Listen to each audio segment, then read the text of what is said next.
जिंदगी में एक समय होता था जब आप हार्ड वर्क करते थे और सिलेक्ट हो जाते थे, और आज का समय जो है वो कंप्लीटली स्मार्ट अप्रोच पे बन चुका है कि आप बहुत मेहनत कर रहे हैं, जरूरी नहीं है। मेहनत तो गधा भी करता है, लेकिन गधे को हमेशा गधा ही कहा जाता है और घोड़ा जो है हमेशा घोड़ा कहलाता है। तो स्मार्ट अप्रोच जो है वो आप घोड़े से रिलेवेंट कर सकते हैं कि घोड़े की जो कैटेगरी है वो स्मार्ट अप्रोच में आती है, और गधे की जो कैटेगरी है वो हार्ड वर्क में आती है। एक मजदूर पूरे दिन भर मेहनत करता है, मजदूर पूरे दिन भर मेहनत करता है, सुबह 8 बजे से लेके और शाम को 6 बजे तक मेहनत करता है, और उसको 300 से लेके 500 रुपए मिलते हैं। सिर्फ 300 से 500 मिले, और एक व्यक्ति सिर्फ 3 घंटे काम करता है, और 3 घंटे में वो हो सकता है कि वो कम से कम 1 से लेके 2 लाख रुपए तक कमा ले वन डे के। वो किस दम पे कमा रहा है? वो स्मार्ट अप्रोच के दम पे कमा रहा है। और जो मजदूर बेचारा पसीना बहा रहा है वो पूरे इतने घंटों में 10 घंटों में 500 रुपए कमा रहा है। फर्क यही है दोस्तों, याद रखना। आज जो राज करने वाले हैं वो स्मार्ट अप्रोच करने वाले हैं, और रीट का जब रिजल्ट आएगा तो आपको खुद को फील होगा कि सर मैं सिलेक्ट क्यों नहीं हुआ, वो सिलेक्ट क्यों हो गया। तो कोई भी कॉम्पिटिशन से इसको जोड़िए। देखिए कैसे जोड़िए। सबसे पहला शब्द है इसमें एस को समझिए आप। एस का मतलब है स्पेसिफिक। स्पेसिफिक का मतलब क्या है? स्पेसिफिक के नीचे आप जो एक सिंबल देख रहे हैं, ये जो आप सिंबल देख रहे हैं, दिख रहा है आपको स्पेसिफिक? ये क्या है? स्पेसिफिक का मतलब क्या है? आपके जहन में, आपके दिमाग में केवल एक विचार, एक ही चीज होनी चाहिए। मान लीजिए आप में से कोई बच्चा है, जैसे बीएससी सेकेंड ईयर का बच्चा है, और उनको एग्जाम में शामिल कर लिया गया। अब वो स्पेसिफिक का मतलब क्या होगा? अब स्पेसिफिक का मतलब क्या है? उसके सामने डीएलएड की एग्जाम भी है, उसके सामने रिट भी है, रिट उसके सामने बहुत गोल्डन चांस है। अब स्पेसिफिक का मतलब ये होगा कि वो स्पेशली जो फोकस करेगा वो रिट पे करेगा। वो इस समय रिट को लेके चल रहा है। इंटर्नशिप भी हो जाएगी, यूं ही हो जाएगी, प्रैक्टिकल भी हो जाएगा, और बीएसटीसी की एग्जाम भी वो एक एक रात्रि को, पूरी नाइट को पढ़ के, यदि उस पेपर को पूरी नाइट को पढ़ के भी एग्जाम देके आएगा तो आ जाएंगे, क्योंकि उसके नंबरों का कोई वेटेज नहीं है। समझना आपको यही है कि मेरे लिए स्पेसिफिक क्या है, मेरे लिए स्पेसिफिक क्या है। जैसे आप में से कई बच्चे कहते हैं सर, मान लीजिए महिलाओं के साथ समस्या होती है, सर बच्चा है उसको कोई संभाल नहीं पाता है, सर रिट का एग्जाम भी है, घर का काम भी है। अब वो 3 चीजों को दिमाग में लेके चल रही है, मतलब वो स्पेसिफिक नहीं है। वहां आपको कुछ चीजों को अवॉइड करना पड़ेगा, कुछ चीजों का आपको त्याग करना पड़ेगा, ऑप्शन निकालना पड़ेगा कि मैं बहन को अपने बच्चे के पास छोड़ के आ गई, मम्मी के पास छोड़ के आ गई, ठीक है, या और कुछ कर लिया। वो ये चीजें क्या है? कहने का मतलब क्या है? स्मार्ट का जो एस है वो इस बात को व्यक्त करता है कि स्पेसिफिक बनिए। वो चाहे वो किताब सिलेक्शन में हो कि मुझे साइकोलॉजी में पढ़ना है, आरबीसी बोर्ड की किताब पढ़नी कि नहीं पढ़नी है, टेस्ट सीरीज ज्वाइन करनी कि नहीं करनी है, मॉडल पेपर पढ़ने हैं कि नहीं पढ़ने हैं, मतलब स्पेसिफिक। जहां आपको रिलेवेंट, जहां आपको ध्यान देना है वहीं ध्यान देना है। मतलब ये सभी चीजें, आपकी जो जितने भी संवेदनाएं हैं, आपका जो भी प्रत्यक्षीकरण है, आपकी जो भी ज्ञानेंद्रियां हैं, वो सब एक जगह पे केंद्रित हो रही हैं। ये स्पेसिफिक है। मतलब कंप्लीट आपका ध्यान जो है वो यहां पे है। रीट वालों का रीट पे है, असिस्टेंट प्रोफेसर का असिस्टेंट प्रोफेसर पे है, पटवारी का पटवारी पे है। मतलब बाकी जो गौण चीजें हैं उनको एकदम से हटा देना और मेन चीज के ऊपर अपना पूरा ध्यान केंद्रित कर देना, इसको अपन बोलते हैं स्पेसिफिक। तो स्मार्ट अप्रोच में जो एस है वो ये कह रहा है कि आप रीट के ऊपर फोकस हैं, तो आपको ये नहीं सोचना चाहिए कि मैं फेल हो रहा हूं, आपको ये नहीं सोचना चाहिए कि मेरी एग्जाम होगी कि नहीं होगी, आपको ये नहीं सोचना चाहिए कि कोरोना की तीसरी लहर आ रही है कि नहीं आ रही है, आपको ये नहीं सोचना चाहिए कि एग्जाम से पहले मेरा परमिशन लेटर आएगा कि नहीं आएगा। इन सब चीजों को अपने दिमाग से हटाकर केवल और केवल आपके सभी विचार शक्ति के अंदर जो होगा वो कंपटीशन होगा। वो ही किताबें होंगी जो आपके लिए फायदेमंद है। उन किताबों के अलावा अब आपके दिमाग में कोई उलझन नहीं रहेगी। ये स्पेसिफिक है। तो स्पेसिफिक शब्द समझ में आ गया। पहला स्मार्ट अप्रोच में पहली चीज है, एक जगह आपको सभी चीजों से ध्यान हटा के स्पेसिफिक बनना पड़ेगा।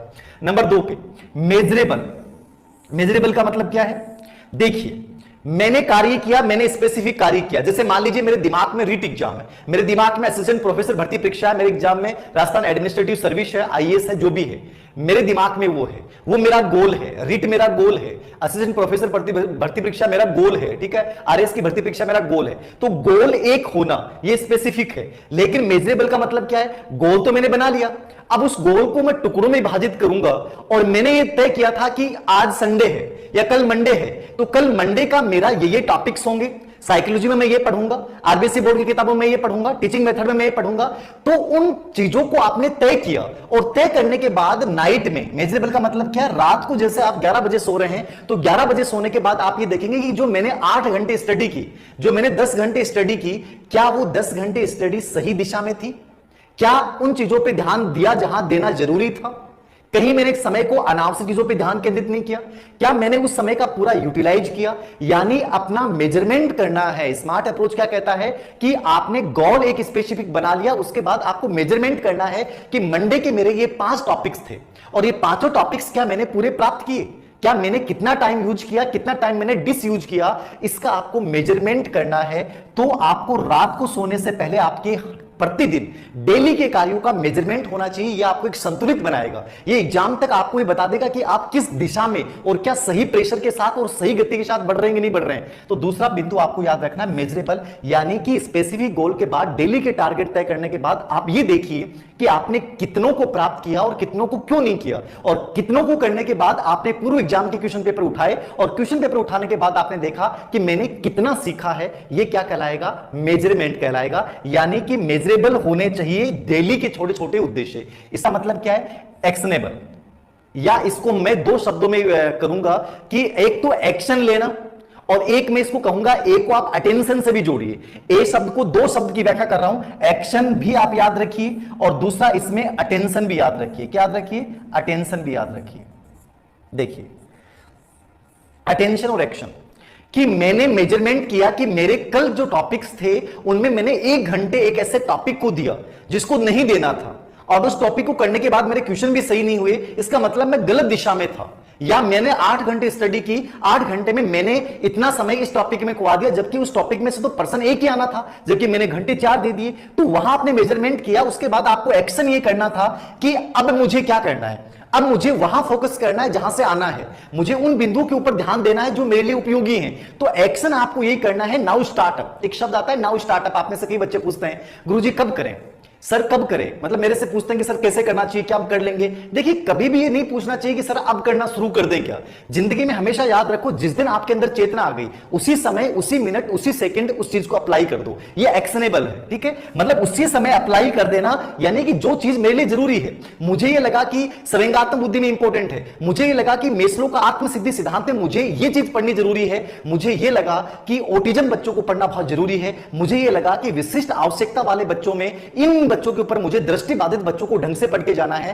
तो एक्शन लेना है उसी समय, दिमाग में उसी समय एक्शन लेना है कि कल मेरा टॉपिक जो रहेगा वो एग्जाम पैटर्न के अकॉर्डिंग ये टॉपिक्स रहेंगे। तो तुरंत एक्शन लीजिए और अटेंशन केंद्रित कीजिए उन बिंदुओं के ऊपर जो आपको सिलेक्शन की ओर लेके जाएंगे। तो ये चीजें बहुत कॉमन सेंस की चीजें हैं, बहुत कॉमन सेंस की चीजें हैं, इनको अप्लाई करना शुरू कर दीजिए। मैं रियल में आपको बता रहा हूं, आप सामान्य से स्पेशल बन जाओगे। सामान्य से स्पेशल बनने की प्रक्रिया यही है। आरएस में टॉप करता है, उसके बाद सब लोग कहेंगे हमारी कोचिंग से पढ़े, हमारी कोचिंग से पढ़े। ये दुनिया का नजरिया है, इस चीज को याद रखो। ये दुनिया का क्या है? नजरिया है। इंसान एक, मतलब एक प्रकार से आप मानो कि ये इंसान की एक अलग से प्रवृत्ति है, ठीक है ना। ये इंसान की प्रवृत्ति होती है, बनने के बाद सब लोग उसके दावेदार बन जाते हैं, जब तक नहीं बनता तब तक कोई नहीं बनता है, ठीक है ना। तो इसको याद रखना। अटेंशन समझ में आ गया? मतलब एक्शन लेना है उसी समय कि मेरी कमी कहां रही है। मान लीजिए मेरे पास अब 68 डेज बचे, तो 68 डेज बचे, तो 68 डेज में मुझे क्या करना है? अब मुझे एक्शन ये लेना है कि 68 डेज के अनुसार 68 दिनों के अकॉर्डिंग मुझे कार्य योजना बनानी है। और कार्य योजना में मुझे ये पूरा सेट करना है कि साइकोलॉजी को कितना समय देना है, हिंदी को कितना देना है, संस्कृत को कितना देना है, असिस्टेंट प्रोफेसर भर्ती परीक्षा में 3rd पेपर को कितना देना है, 3rd पेपर में मुझे कौन कौन से टॉपिक लेने हैं। अब ये चीजें आपको करनी पड़ेंगी, याद रखना। जो चल पड़ा राह में, जो चल पड़ा राह में, समझ लेना मंजिल उसके पास है। जो चल पड़ा राह में, समझ लेना मंजिल उसके पास है। जो रुक गया, जो रुक गया घबरा के, जो रुक गया घबरा के, वो जिंदा नहीं वो लाश है, वो जिंदा नहीं वो लाश है। याद रखना सदा चलते रहना, याद रखना सदा चलता रहना।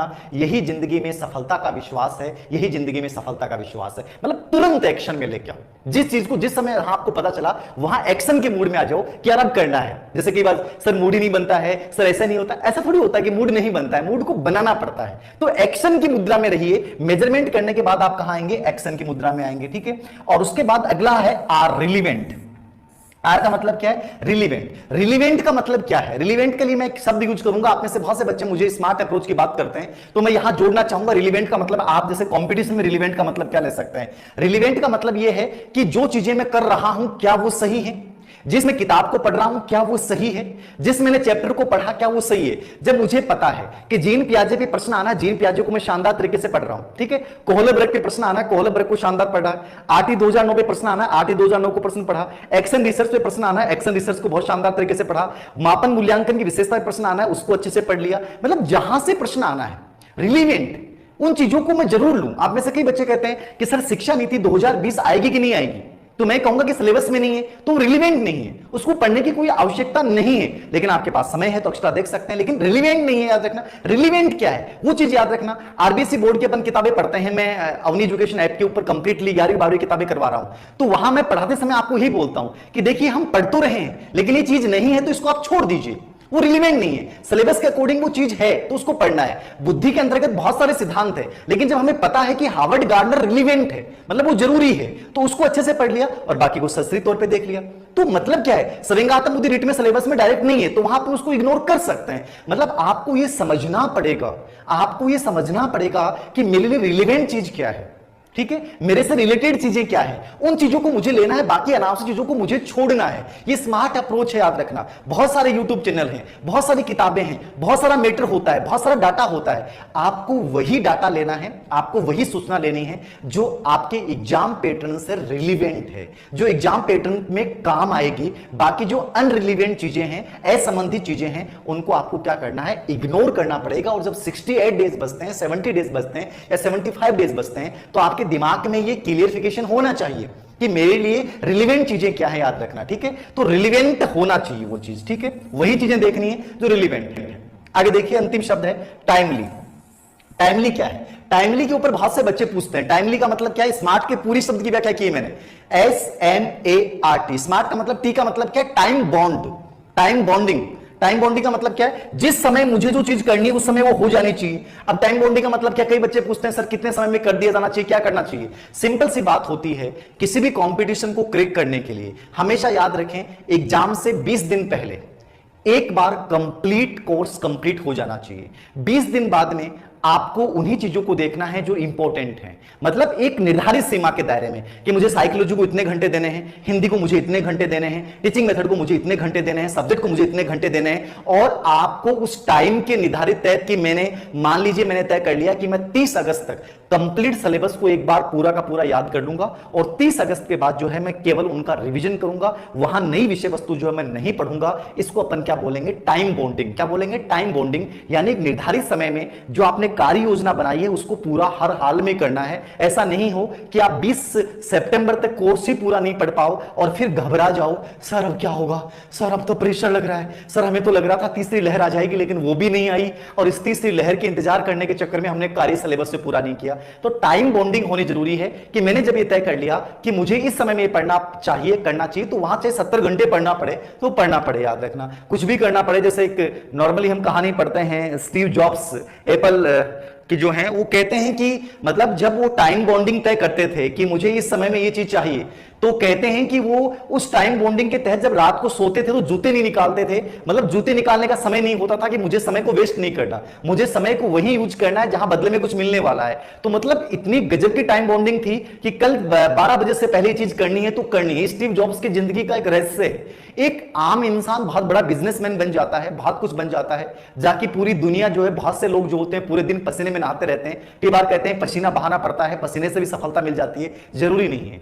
आज का जो समय है वो पसीने के साथ साथ स्मार्ट अप्रोच का है। तो आपको जो चीजें निर्धारित सीमा में आपने तय की हैं उसको टाइम बॉन्डिंग के तहत जो उसको पूरा कीजिए। ये स्मार्ट अप्रोच का पूरा मैंने आपको बताया है और ये सिस्टम यदि आप अपनी पढ़ाई में लागू करते हैं तो याद रखना आप मात्र 50 से 55 दिन की तैयारी में रीट जैसे एग्जाम को टॉप कर सकते हैं। ये उन बच्चों के लिए मैं सुनहरा अवसर बता रहा हूं जिन्होंने कुछ भी नहीं पढ़ा है और वो आप चिंतित हैं। तो उन चीजों को, उन बच्चों को ये चीज देखनी है कि मैं स्पेसिफिक चीज दिमाग में लाऊं, बाकी चीजों को छोड़ दूं। स्पेसिफिक का मतलब जैसे मान लीजिए आज शादी थी, आज क्या थी? शादी थी और मेरे किसी दोस्त की शादी थी, लेकिन मेरा रीट का एग्जाम है, तो मेरे दिमाग में केवल मेरा एग्जाम था, शादी नहीं होगी। दोस्त को कहूंगा कोई बात नहीं, तेरे बच्चा जब होगा तब उस समय आ जाऊंगा, यार सॉरी, रियली सॉरी, बुरा मत मानना, कोई बात नहीं है। क्योंकि आपके दिमाग में स्पेसिफिक क्या है? रीट है। तो दिमाग में उसी चीज को रखो जो आपके लिए बहुत जरूरी है। फिर मेजरमेंट का मतलब कि जैसे आपने वो तय किया है वो शाम को डेली उसका मूल्यांकन होना चाहिए कि आपने आज क्या पाया और क्या खोया।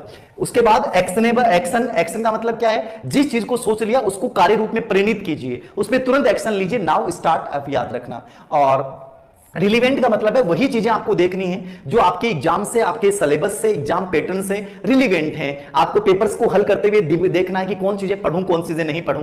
और टी का मतलब है टाइम बॉन्डिंग, यानी एक निर्धारित समय के तहत जो है मैं उन चीजों को करूंगा, याद रखना। ये सब चीजें हैं। अब यदि ये चीज आपने कर ली स्मार्ट अप्रोच, तो दबाव नहीं आएगा, फ्रस्ट्रेशन नहीं आएगा, एंजाइटी आपके अंतर्गत नहीं आएगी यदि ये सब चीज को अपनाया। देखिए दबाव कब आता है, दबाव कब आता है, दबाव तब आता है जब आप उन चीजों को पूरा नहीं कर पाते हैं जो आपने तय की है। आप सोचते रहते हैं, आपने मोबाइल लेके बैठे हैं, सोच रहे हैं, पढ़ाई नहीं हो रही है, पढ़ना तो है लेकिन पढ़ाई नहीं कर पा रहा हूं, मतलब एक्शन नहीं कर पा रहे हो आप, ठीक है ना। आपको लगता है कि मेरा नीट में सिलेक्शन होना चाहिए, लेकिन आप दिन में 4 घंटे ज्यादा नहीं पढ़ पाते हैं। किताब को लेकर आप पन्ने पलटते रहते हैं, लेकिन जिस चैप्टर को आपको पढ़ना चाहिए था उसको नहीं पढ़ पाए। अब जिस चैप्टर को आपने आज नहीं पढ़ा वो तो आपके ऊपर दबाव बन के आएगा कि यार इतने पार्ट और बच गए। तो हमेशा एक्शन की मुद्रा में रहिए कि यार कम से कम आज का दिन मिला है, तो आज के दिन में मुझे 6 चैप्टर पूरे करने तो करने हैं हर किताब में, तो वो कम से कम वो आपका प्रेशर कम करेगा। आप केवल विचार करते रहते हैं, सोचते रहते हैं।